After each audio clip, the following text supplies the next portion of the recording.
All right, good morning, everyone. Welcome to today's webinar hosted by Allsbridge. I'm Brady Lever, and it's my pleasure to be a part of the webinar with you today. Before we continue with the presentation, I'll go over a few logistical matters with you.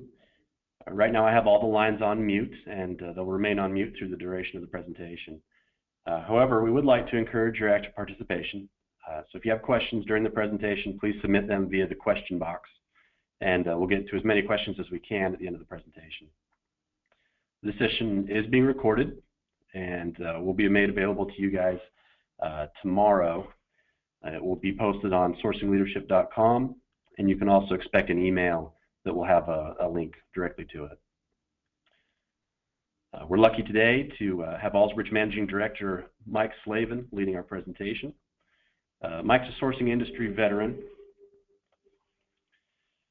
with more than 30 years of strategic consulting and operational improvement. He works with business leaders to deploy large-scale and complex sourcing initiatives involving application development and IT management functions. His experience as a managing director at Allsbridge, a top strategic sales leader with HP Enterprise Services, a partner and managing director at TPI, as well as his various technical and leadership roles at EDS have given him deep experience launching and managing programs that utilize strategic sourcing and design, transformation, supplier development, adaptability to new technologies, and corporate sustainability. So I'd like to thank Mike Slavin for being with us today, and I'll turn the mic over to him. Thank you very much, Brady, and thank you to everyone that's on the line. As I looked at the registrants, I see a pretty diverse group of people. We've got both client side, we've got service providers, and I think we've got a lawyer or two that snuck in the room, so everybody be careful. But before we get going, I appreciate the introduction that Brady gave, and there are a couple things that strike me when people get introduced as veterans. I think veteran is code for not wanting to admit to how many years we've been doing this business and have accumulated this experience. And that reminds me of a small little, sort of vignette from a few months ago. When I joined Allsbridge, one of my colleagues here was really excited to work with me. We'd not worked before, and she even said that I was a legend in the business. I thought that was a very humbling and kind thing to say, but it struck me, and I then said to her that I appreciate being thought of as a legend, but when I think of legends in my mind's eye, I think of a nice little old man trundling across the field at the halftime of a football game to get a Lifetime Achievement Award from the Alumni Association. And those of you that know me on the line, I'm not quite ready for that yet, but I appreciate the acknowledgement of having been around this business quite a while. So if we move to the agenda, and again, I welcome everybody, and hopefully this will be of some value to you today. But if we look to the discussion in our agenda, and Brady, I have how come we're not seeing the screen?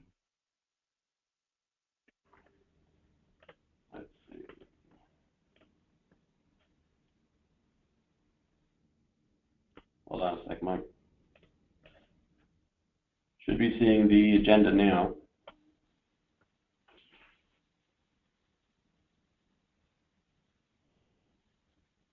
Okay, looks like everyone can see it. Mike, can you see it? I cannot. Apologies. I'm not terribly sure why. We'll continue. So as we look at the agenda for today, I want to do a couple of vocabulary checks. We're talking about services transition, and we're not talking about change management. While we talked about our title was Change is Hard, I'm not going to be addressing the soft change management issues within organizations going through transitions. We will be talking about the transition of what we normally call managed services, whether they be infrastructure outsourcing, application outsourcing, business process outsourcing, the transition of those services from one service provider to another, or from a service provider to an internal organization, insourcing / repatriation. And my goal is to hopefully provide a view on a topic which I wouldn't say it's ignored. It's very, very key as you look at renewal strategies, but most often, as we know, those of us who have been through the sourcing exercises, generally the business case and financials, along with the T's and C's, seem to rule the day. But what we want to do, especially as you're going into a second or third generation of sourcing, really focus on the transition aspects and some things there to make that happen.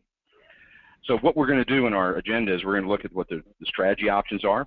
And my assumption is, as I go into this discussion, is that there's been some strategy, assessment, some work, and you folks have decided where you're going to go, or still have, or looking to minimize the number of options that you're going forward in your strategies. And I'm going to show what the landscape of potential outcomes are. I think that's going to really be somewhat interesting and a little mind-boggling. And then a little bit of reality check on your strategies, because it's really about your abilities to manage and do transitions to move forward. Having said that, what are the common causes of transition failures, and how do you avoid the pitfalls? So with that, let's sort of move to the slide that talks about reviewing the strategies.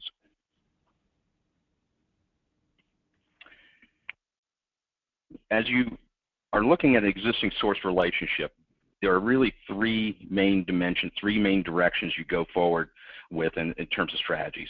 One is to either recompete or sole source the scope, and generally you're doing that if you're confident that you cannot achieve the objectives with the current service provider for some or all the scope. So a little numbered game here is that the number moves around, but traditionally 60% of the time the incumbent service provider will retain some or all of the scope that has been let to them in a previous sourcing exercise.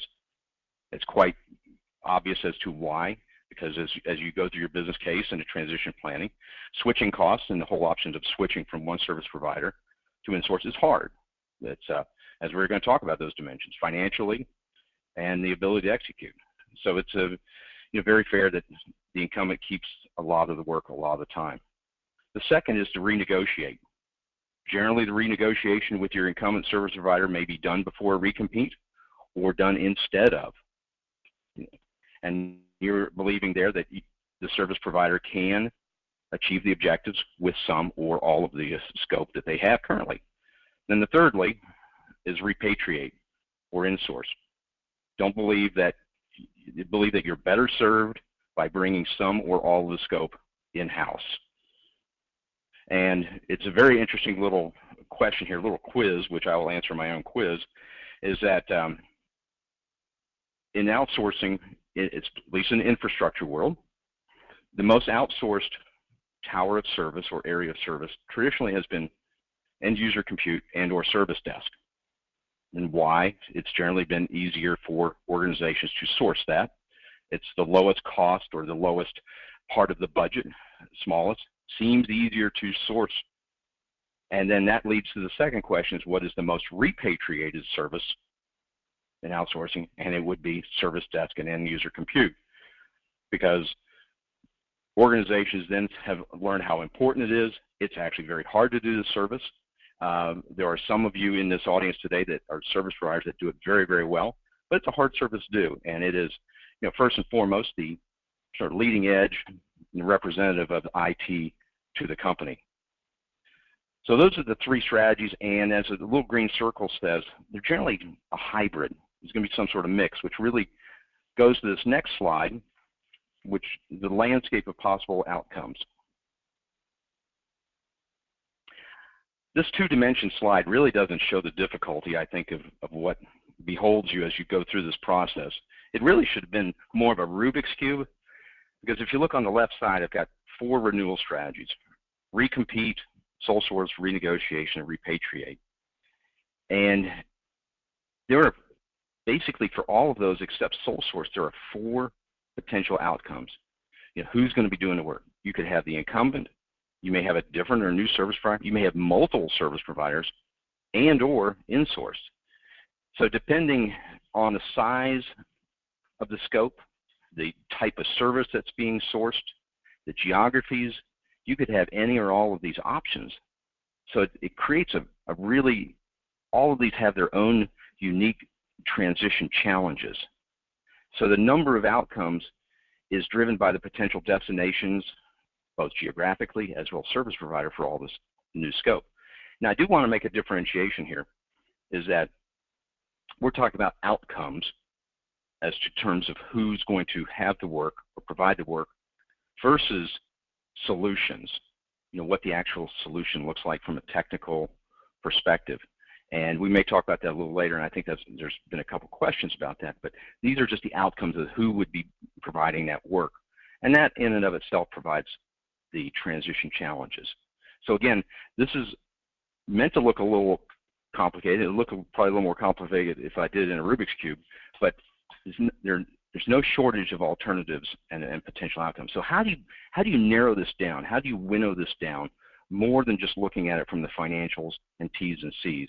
And so I offer that, starting thinking on the next slide, is that organizations need to do a reality check. So the ability, my premise is that that your ability to manage these things successfully, the transition and govern the resulting landscape, is really dependent on your goals, your strengths, your weaknesses as part of the strategy creation. And you've got to do a very strong inward look to eliminate some of the options and validate the others. So what's the best way to start looking at that? Well, if you look at the risk of each of these services or these scenarios, is a good way to start. And there are 4 types of key risks. Operational, we're going to talk about these more in a moment, but operational, financial, contractual, and then the relationship, the organizational, which has a soft and a hard component to it, qualitative and quantitative. So if we bear that in mind, that you've got to do a reality check against all of those different types of outcomes and scenarios, you then start, as we go into the next slide, you really start to have to burrow down on these transition risks. And I've broken this up into, there'll be 2 kinds of discussions here. First is the discussion about risks in a provider-based scenario, where the services are coming from one provider to another, and that's generally what happens the majority of the time. And then the second one we'll talk about in a moment is about where you're insourcing services. Now this is an incomplete list of risks, because one of the things that we believe is very important, that organizations hold a mirror up to themselves, look themselves in the mirror, or have someone like an Allsbridge or others help do it as well. Assess their abilities to, in terms of transition and in terms of risks and capabilities. We actually have a methodology that helps to do that. So if you look at these operational risks, if I look at these categories and really hit the highlights, the key one in an operational is the transition plan. It's all about the plan. Now, as you go through your renegotiation and recompete process, first and foremost, you're getting a technical solution, whether this be business process services, ITO services, infrastructure, or applications development and maintenance. You're going to get a transition plan, as well as a solution plan. So this plan is hugely important. And the biggest questions are, is it sound? Is it realistic? And then from a contractual / work point, have you provided incentives for on-time performance? Some of the gotchas and what you want to watch are, does it have a huge number of dependencies on you, the client? And there's different ways to look at this. The question that's also asked of me is, how do you vet this thing? How do you know if this is a real plan? How does it work? Is it good? So I think there's 3, probably different, there may be more than 3, but there's 3 ways to attack whether or not your transition plan is valid. First of all, you've got to have the right people on your team and or take this transition plan and have them vet it from a technical perspective as to whether it hangs true or not. Because I think we've all seen when service providers will have varying perspectives on transitions, some very aggressive, some very conservative. And this is one aspect where you really don't want a service provider to understate the activity and the cost, regardless of what the premise is of your business case. You really want to understand the realities. So there's again a couple ways to go after that. One, have great people on your team to help vet that, question it, try it, ring it out. Secondly is, an engagement of some advisors or some smart people that have been through that war before, provide you some independent counsel. Then thirdly, are those reference checks that you're going to be seeking with your either your incumbent service provider as well as the ones that you're entertaining for perhaps new services. Okay. The next point is understanding how your termination assistance clause works. And this is not just from a financial perspective, but again, dusting it off, and hopefully you've not just had it in a drawer for 3 years, but understanding what assistance will be provided, what are the triggers, the timings, the cost, and when, and the who. You know, is it the existing staff, or is it some staff that's not germane or have domain experience about what your work is?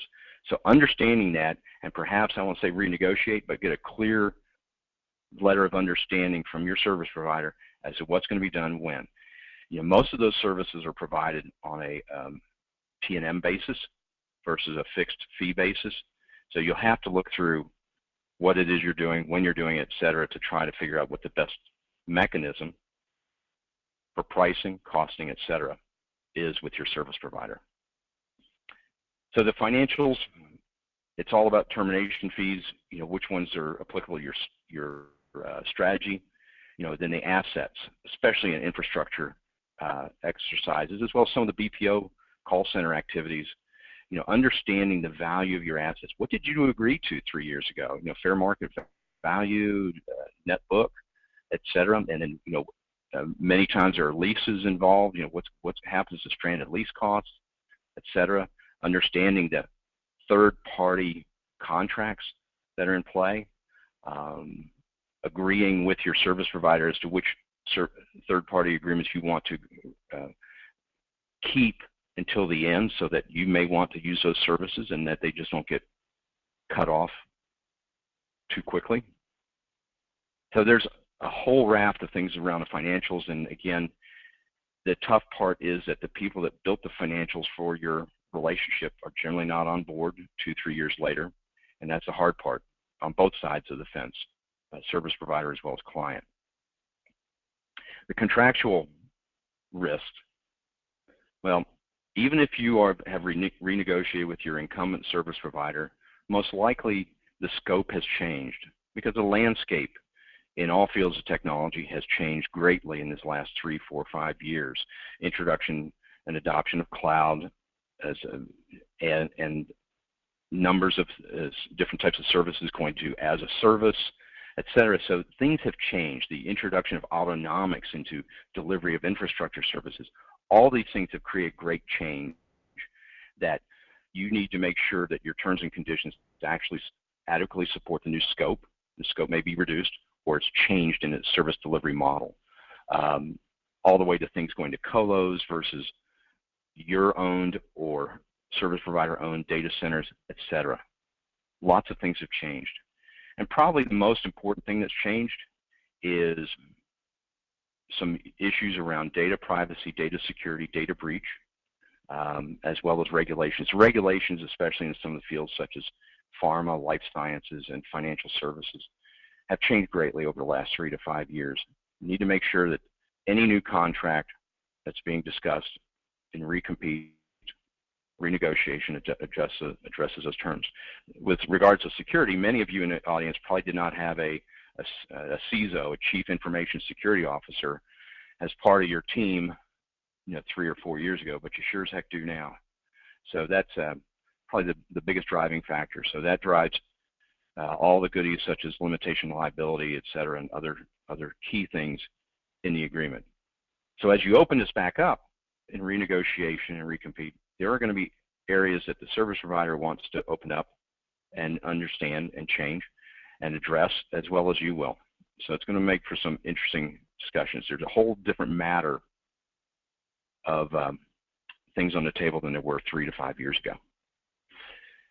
Then you know, if you're moving to a multi-provider scenario, as you put these bids out and as you look at these things, you need to make sure that your SLAs align, at least that they dovetail together, so that you're getting a complete service delivery, complete service at a quality and a demeanor that you're expecting, and that your end clients, your end customers inside your organization are going to want as well. The relationship, from a relationship perspective, you know, do you and your governance team and processes need to be reworked?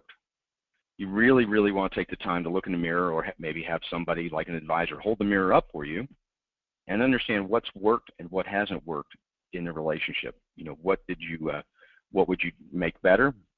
What would you tweak? You know, is it the number and types of committees? Is it the reporting, et cetera, et cetera? Is it the way things are billed and invoiced? All sorts of dimensions in your relationship that you need to look at. And remember, and I know this line is a bit trite and probably overused, but these relationships, these large sourcing relationships in managed services are like marriages. Okay, I said it. And it takes two to tango, and if it dissolves, there's probably blame on both sides of the table. So it's fair to take a good look at yourself and or have somebody take that look for you. So if we move to the next slide, then there's a whole different kettle of fish if you decide, if you as a client decide that you want to insource some or all of the scope. It does happen. There are business drivers that do that. There are companies that through mergers and acquisitions have capabilities that they didn't have before and feel that this is something they want to do. But this path is the hardest of all paths. I think that's pretty much an understatement. And many clients who are focused at looking at, you know, transitioning in or repatriating large infrastructure, especially and ADM, applications and development maintenance work, really have to start almost 3 years ahead of expiration. Now that sounds a little hard, but if you think about everything that's got to be done, you can't rush this. You can't rush this. So the operational risk and the key factors are, this transition plan is a huge plan, and it has to really be built by the client and then validated by your current service provider. You know, the detailed plans by service tower, you know, locations and composition of the work teams. Are you going to build, rent, colo, data center space? Lots of lead time for network connectivity, as we all know. What about all the tools, the system administration, the service management, all the tools that the service provider is using now? Do you have access to them? Do you need to? Are you planning to buy or build new ones? What about training and hiring of personnel? You can't just spin up a huge data center in 6 months. It's not just the hiring of the people and the filling out of the organization, it's the building of the culture, having the team work in play. And then obviously knowledge transfer. Excuse me. So there are a couple of different scenarios, and I'm not really wanting to get into the solution building, but clearly as clients look at all these risks, they go, well, how do we mitigate this, even though our end goal is we want to repatriate? And one is to potentially do a build, operate, transfer where the incumbent service provider is responsible and is responsible and paid to help you build that new environment, operate it for some period of time, and then transfer it over to you. That'd be a separate consulting agreement. That'd be separate outside of termination assistance because it's a little different. So it's not a bad strategy.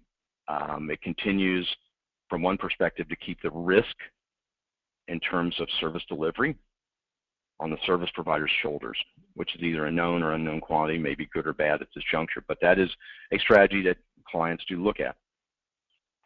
So as we look at some of the other risks, you know, we talked about financial, you know, the termination fees, even more important. And then building an accurate business case is very, very important, and trying to understand the bubble cost. You're going to have a bubble in terms of people, bubble in terms of hardware generally, and communications, you know, potentially double locations. So how do you effectively do that and minimize that, you know, moving forward, and how have you accounted for all of it? I mentioned termination assistance clause. You know, how the heck does that thing work? You better dust it off. Really look at the third-party contracts that you are going to, because you're going to be running the service. You've got to understand exactly what are cutoffs financially, operationally, responsibility to make that thing all work. Do you have the ability and or desire to hire any of the in-scope provider personnel? And that goes across with all the service dimensions, not just infrastructure, apps, and a lot of the BPO stuff. Now that's something that was negotiated in your original agreement, potentially, and it's after working with your service provider for several years, you have a hunch and a view of who could be valuable if you have that capability. Then lastly, organizational. This is possibly the most important. Does your governance team need to be reworked? Most likely, if you're bringing stuff in-house, you're still going to have some other service providers in play. And I think you will have learned that if you've got a multi-service provider environment, and of which you are one, treating it like a sourcing agreement, the way that you had been governing and organized for those last couple of years, is probably a benefit, a little bit different than the traditional IT shop or business process shop. So reworking that in your organization is huge. But do you really have the ability to succeed? And this is what I alluded to a few moments ago, is it's very important to do a risk assessment of yourself. And I mentioned that one of the things that we do here at Allsbridge, we've got an assessment capability that looks at there's really about 125 risks that we identify and map an organization against that, good, bad, or indifferent, to understand and call out what the most important risks are that need to be mitigated, as well as then looking at capabilities that are needed to run the various organizations and what are the gaps. And then also mapping that against, and we've got this in the appendix, sort of an IT taxonomy of what an organization looks like functionally. Again, it's not just filling out an org chart. You've got to build a capability to do these functions. And lastly, I mean, the deadlines and the financials have got to be realistic with adequate contingency, because in most cases this is something you haven't done in some number of years, and maybe somebody has just been brought on board that has experience and wants the appetite to do so. But you've got to recognize that if somebody came from another mature shop, they had stuff behind them. They had people, they had culture, they had commitment, financials that they might not have in this new setting. So it's a huge undertaking. Not to say it doesn't get done, it can't be done successfully, but it needs to be addressed. It cannot be done quickly or immaturely or emotionally. This is one where it's really important to maybe have a third party take a view to understand where you stand with this, and it can't be done quickly. So if we, I mentioned I mentioned the appendix and some things that are in there, and we're going to send those out in this afterwards, and I think Brady will talk about that when we close. If we go to the next slide, really focus now for excuse me, a couple moments on what are the common causes of transition failures. There are really three key things: planning and ownership, discipline, and failure to communicate and define. So if you burrow into those a little bit, I think you've sort of picked up from my commentary that there needs to be investment in the planning phase. And there are three facets to that: dollars, time, and the right people. And this is something that a client should take ownership of. It can't be just a consulting piece of work, because you've got to own this. You can't take the approach that the provider is going to manage everything, especially in an insourcing scenario. This has to be, you can't let your service provider, and the service provider doesn't want to either, build this thing in a vacuum. It needs to be mutually agreed upon if it's going to have any form of success. You've got to lay out all the tasks as best possible. It's hard for me to define a layer of detail, but you'll know it when you get there.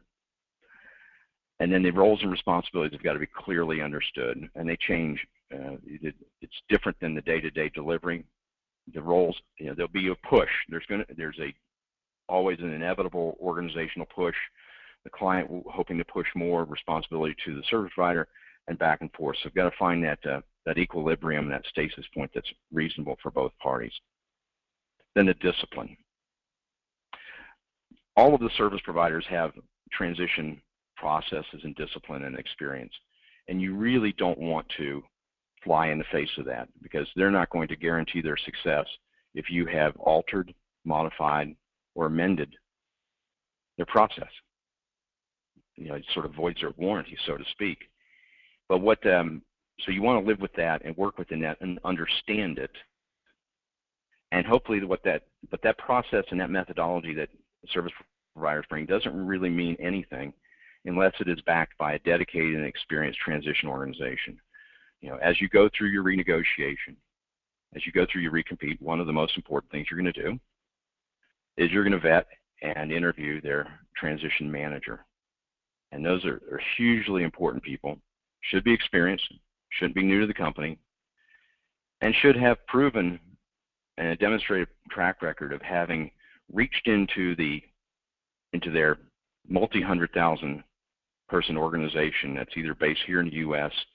or in India or somewhere else in the globe, around the globe, and have done something hard. You know, their ability to move the mountain on your behalf is the most important quality. And that's what I look for, and that's what the clients I've worked with are looking for, that demonstrated of something that was really, really hard that they made happen. Because there's going to be something in any transition that's going to require a miracle. I'll put that in small m, miracle, but it's going to require something that's out of the box and some executive commitment, et cetera. Always happens because you can't plan for everything.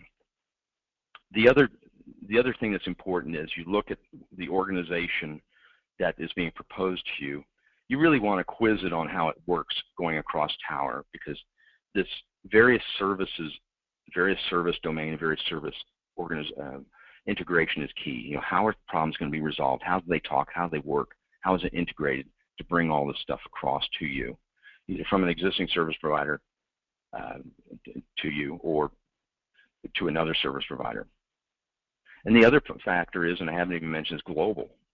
You know, most organizations do have, it's very hard for us as customers as well as service providers to work seamlessly on a global nature. So you really want to understand how they're going to do that and where the pitfalls may be. Because by and large, you're receiving services on a global basis right now. And then the failure to capture and store transition artifacts. This goes hand in hand with just having a great process, is that things need to be documented, they need to be saved, because somewhere down the road, there's going to be, I won't say a short-term memory, but people are going to be gone, et cetera, and decisions have been made. You've got to be able to document what happened, why, especially as you are agreeing to turnover of service, going through checkpoints, gates, et cetera, that you're turning service on and or making payments to the service provider. Then lastly, and I think this is always the last point on any presentation, failure to communicate. This is a big thing, regardless of the size of the agreement, regardless of the size of the scope. It's a big thing moving it to another service provider or bringing it internally. So there's got to be a good communications between all the parties involved. There's got to be a good understanding of what the functional sign-off is and how that relates to any contractual sign-off, and do those things align. The last point, which is a very interesting point on this slide around transition, is, and there's no right answer here, is quite often nowadays we're seeing that transformation is a part of transition, that a client is moving to a new service delivery model. Got to be really, really careful on that, because it's just, you're moving to something new that hadn't been tried before in your world, generally speaking, and the safest way possible is to move to the world that you had. You do a transition of services before transformation, but that's not always possible now with some of the new things that are being proposed and what clients are asking for. So that's it's very, very important to understand that and build enough time, and especially if you're going to a new service delivery model, build in lots of lead time for testing prior to accepting and transitioning over to that world. So with that, I'll go to the last slide, and what I try to summarize is the avoiding any pitfalls. And I hit most of these on the last couple minutes, but really come into 4 key points. Is that first of all, you got to have planning, focus, and good project management. Once you make these decisions as to which direction you're going to go, you got to have a good governance model of the transition, and a very standard one is that ensuring that within the service provider that the transition organization is not part of the day-to-day operational exercise, reports differently to the account leader or to whatever executive within the service provider organization. So it stands on its own, freestanding. Have a good governance model, resolve the issues early, really keep looking at the risks, worry about the things that are wrong versus the things that are right. And then communication. I think we've all seen it before in any project, especially something like this, that the smallest of issues in a a grain of sand in your flip-flop can become a boulder within 24 hours and perceived as a catastrophe by those that are not involved. So working to ensure that communications and resolution possibly stays within the team and not necessarily is allowed to go outside, setting up communication protocol is a fair thing to do. So with that, I believe I'm going to turn this back over to Brady, and I think we're going to look at some questions here in just a moment. Before we begin with our Q&A session here at the end, I just wanted to thank Mike again for speaking with us today and sharing his insight. I think we've had some really good information here that hopefully all of you can take and put into practice today. A couple things I just wanted to outline before we end. Everyone will get an email with access to the recording to this. We'll have a streaming video that you can go back and rewatch and share.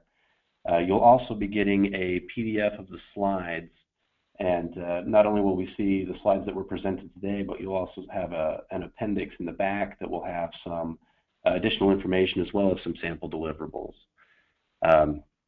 So like I said, you'll have an email in your inbox tomorrow with that information, or you can also go on sourcingleadership.com starting tomorrow, and that information will be made available to you.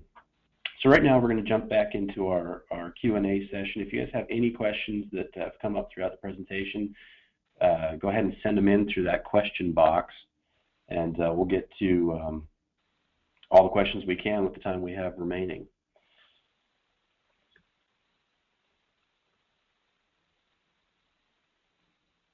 So it looks like our first question we've got today says, this process information would work for any vendor transition to any commodity, including insourcing, correct?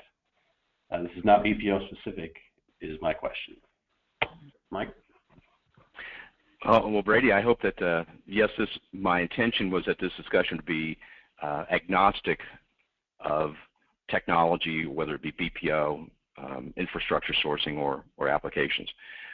If I flavored it actually a little too heavy to infrastructure, that's a little more my heritage, and that's where most of the outsourcing exercises are in the marketplace today.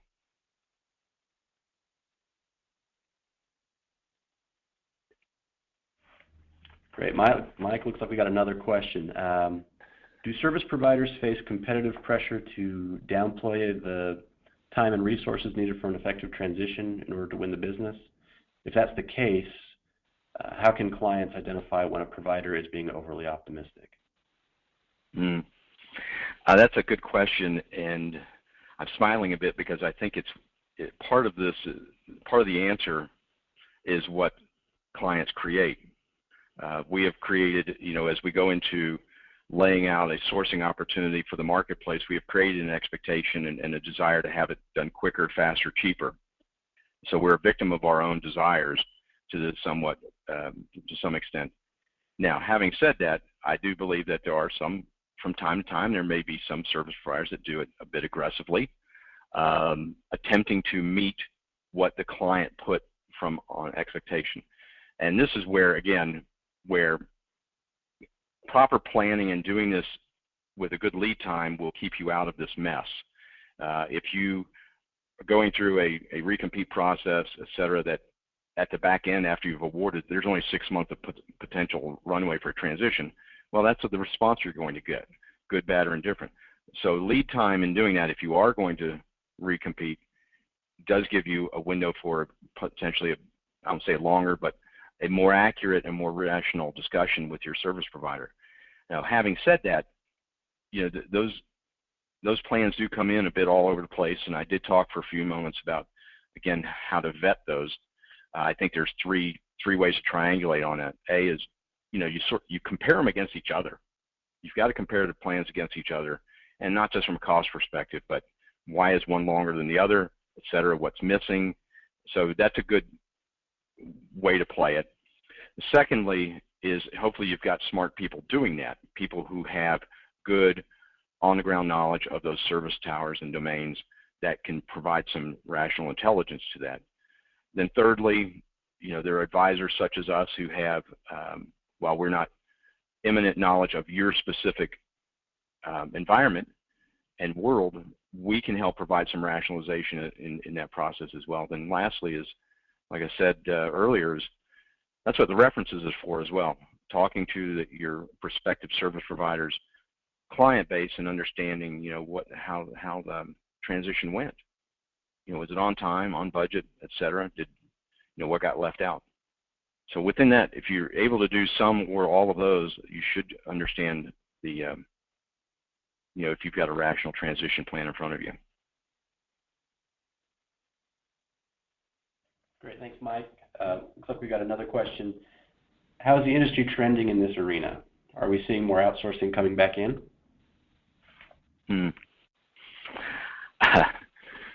Boy, that's an interesting one to answer, given that we've got service providers on here. I think that I think over time, early on I gave a number that it was in the 60% range of scope that stays with an incumbent. A number of years ago, that number was as high as 75, 78% staying with the incumbent. And there are a couple drivers as to why it's a lower retention rate for the incumbents.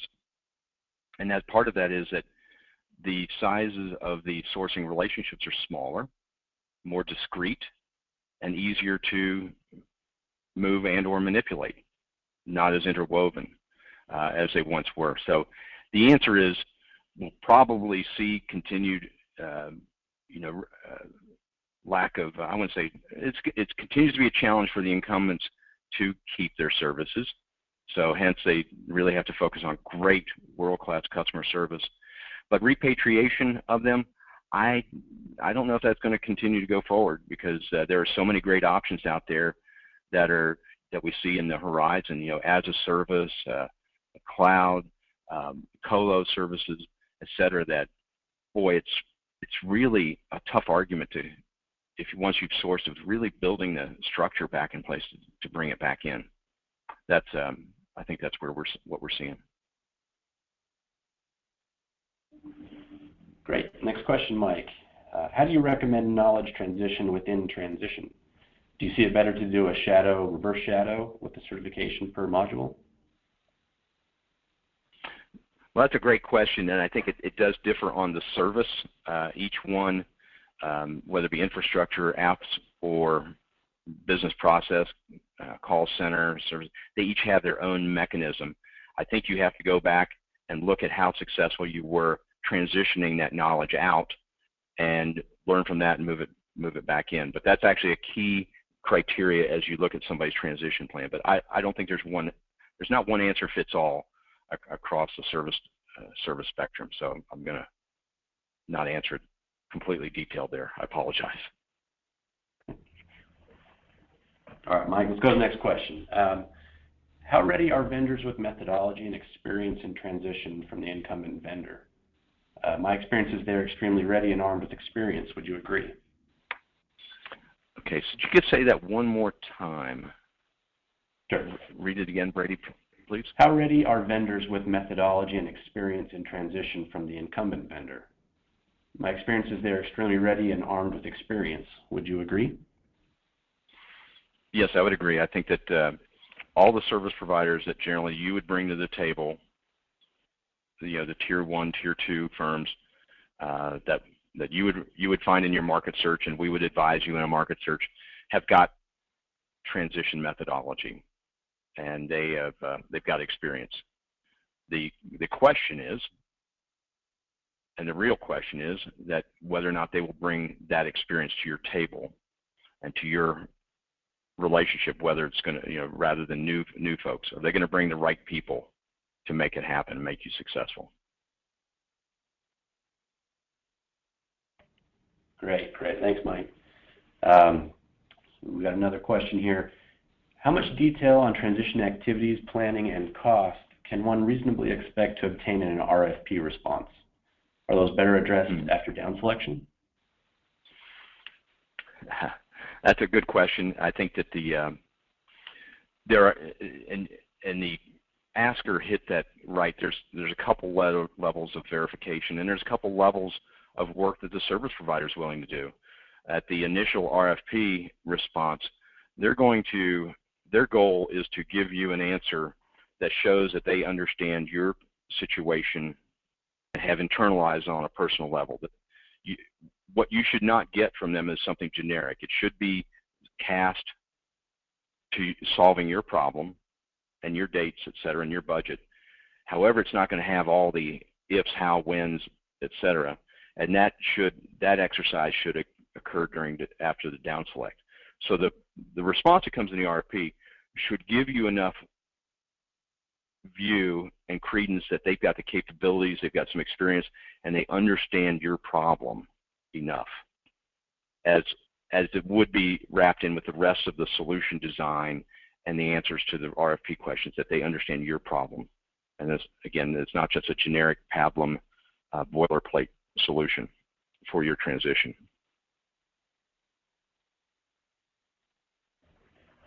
Great. Okay. Got another question, Mike. What method would you suggest to accurately define scope or vendor supplier responsibilities? Say one more time. I apologize, Brady. What method would you suggest to accurately define scope or vendor supplier responsibilities? Well, I think that the RFP process that most advisors follow will help do that quite nicely. And the service provider should be able to build a plan from that. All RFPs, all renegotiations with service providers, which somewhat follow that same tone, will have a body of work that looks like statements of work, SLAs, et cetera, to help form that plan. From there, I think that again, also the service providers will have a foundational transition plan to work from. But the roles, responsibilities, and scope should really come from what the obligation is going to be, long term in terms of the SOW and SLAs, et cetera. Great. Okay, Mike, I think we've got one last question. Sounds good. When a customer wants to repatriate back services and is considering a build, operate, and transfer model, what are the pros and cons from a customer and supplier perspective? Okay.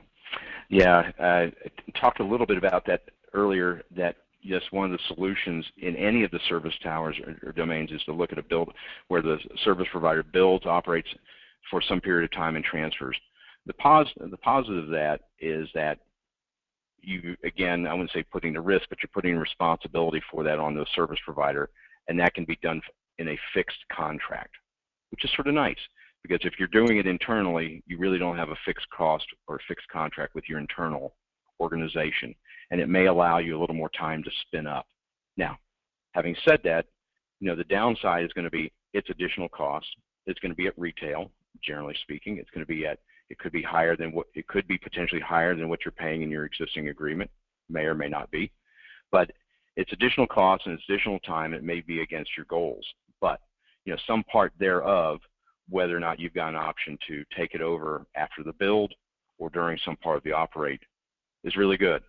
And in that new world, you may want to have your people shadowing during an operational phase, or you may be able to take over some of those operational personnel. But it depends on how drastic the change is, that where you're going from and where you're going to, that the bot model is a nice one. I think we see it a little bit more in infrastructure and some of the business process services than possibly applications development and maintenance. So it had some definite pluses and minuses. I think internally, as a client, it's a little easier to make your commitments to the executives, because again, you've got probably a fixed contract, a fixed project with your service provider to perform that work, versus your own internal organization. Great, Mike. Once again, I appreciate you spending your time with us today and sharing this information. Thank you, everybody, for joining us today, and thank you for all the great questions. Again, just a reminder, you'll receive an email tomorrow with a link to both the slides as well as a video recording of this presentation. And we look forward to you guys on our next webinar next month. Thank you. Thank you.